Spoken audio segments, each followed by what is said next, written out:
Thanks, Sean. Hi, Ryan. First of all, with your likely line mates tonight, Ennis obviously is a veteran in the league, and Puljujarvi seems to be getting better week by week. What's the key to connecting with those guys tonight? Yeah, I mean we gotta find that chemistry early, and probably gonna have to keep it simple against these guys early. So I think just close support for me. Going back to center, I gotta make sure that I'm supporting these guys as much as I can, and having a lot of talk out there. But yeah, I think if we can keep it simple early and just always be around each other and support each other, it'll go a long way for the rest of the game. And you touched on it, but I mean, look, you've obviously played center most of your hockey career, so it's not like you're doing something completely foreign. Is there a little bit to get back into the groove, or you just like you're back there and you just keep rolling? I mean, there'll definitely be a little bit taking faceoffs again. Have to get used to that, and obviously, usually most of the time being the low guy in defensive zone. So it'll be a little adjustment, but shouldn't take me too long. Obviously, like you said, I've been a centerman most of my life. Ryan Ershog, TSN. Ryan, with the shift to the middle and with the line that you have, can you just discuss just how critical it is for when Leon and Connor are playing together to have some backup offense? It seems obvious, but in order for those guys to play together, other lines need to be able to contribute, and that falls directly to you guys. Yeah, obviously we want to have secondary scoring, no matter who's playing with who. I think all the good teams in the league, they have scoring from every line. So obviously we got to find a way to contribute, and whether it's on the scoreboard or just playing well and not giving up anything. But obviously we want to try as much as we can to produce out there. And how much of a challenge do you take it for yourself as well to produce from that spot, whether you're playing with Leon or Connor or not? But I mean, you're an offensive guy that's produced for years, but just to be able to do it and generate it on your own. Yeah, well, I mean, I'm not on my own, obviously. I got Enzo and Jesse beside me. So, yeah, I mean, like I said, we want to be able to produce and kind of follow those two guys' leads and go from there. Mark Spector, Sportsnet. So that would be sort of the question. Does it become a challenge to the whole team? Like when the coach takes Draisaitl and McDavid and puts them on one line together, he's also saying, okay, we got three other lines and we need some production from everybody. Do you go into a game, not just personally, but does your whole team go into a game with a little different mindset with this alignment? Not really. I mean, I don't think we've thought about it as much as you guys. Obviously, it's those guys have played together in the past. We know what they can do together.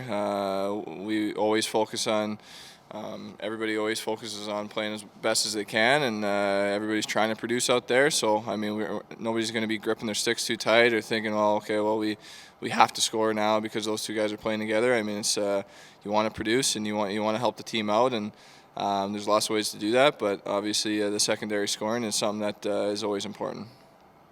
Thank you. Jack Michaels, 630 Ched. Ryan, sometimes when you talk to D, when they go down to 5, they say short term they like it because they feel more involved in the game. I don't want to necessarily box you into a corner by asking you if you like playing center more, but does playing center keep you more involved in the game? Do you feel more engaged when you're at center? In some ways, I mean, it's you're always involved in the play. Usually, on the wing, it's you kind of come back a lot of the time, and you're just you're hanging out on the wall a lot, and you don't have to. I mean, obviously, you're engaged in the play, but you're not actually in the battles and stuff like that. So, as far as that's concerned, I mean, for sure, centermen they do some more work in the D zone, and then usually you're following the play up, so you can read the play from back there. And my follow-up would be just another follow-up on your line mates.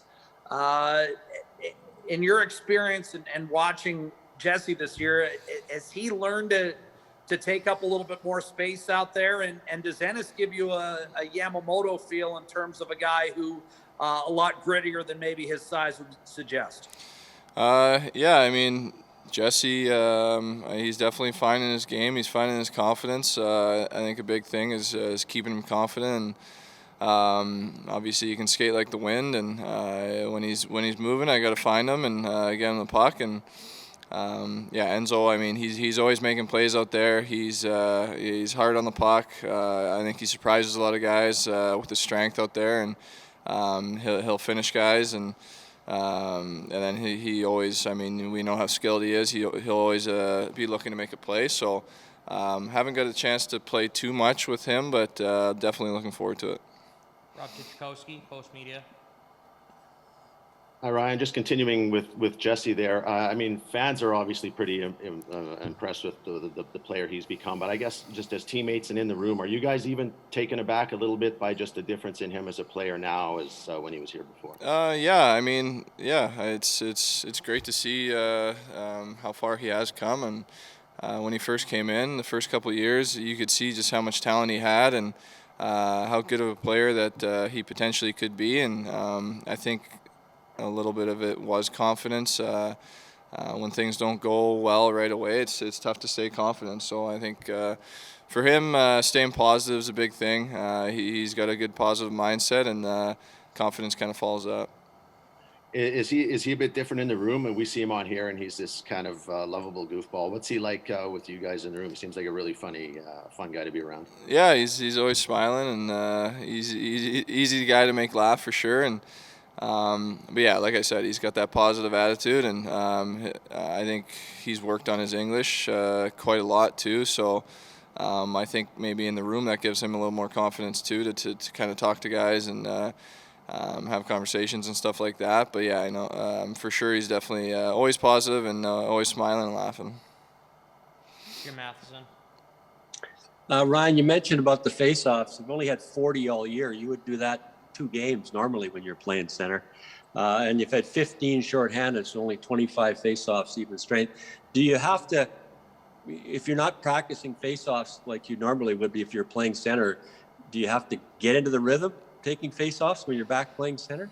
A little bit probably. I was working on them a little bit yesterday, and last game I ended up taking, I think, 6 or 7. So it is one of those things, though, that comes back pretty naturally.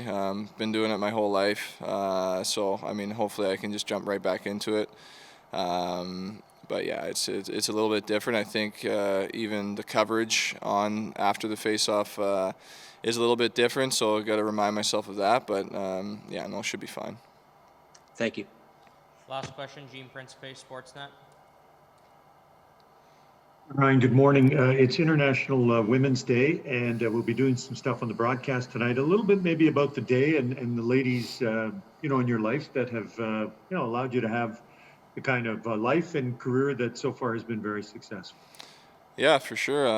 I've had some definitely strong women in my life, and I mean, my mom worked 12-hour days, 12-hour nights to put my brother and I through minor hockey. Loved spending time at my grandma's place. I mean, she was. I always had a really, really close relationship with her, and now I met my wife in Red Deer, and we've been married for the past couple of years. So I've been lucky to be surrounded by some great women.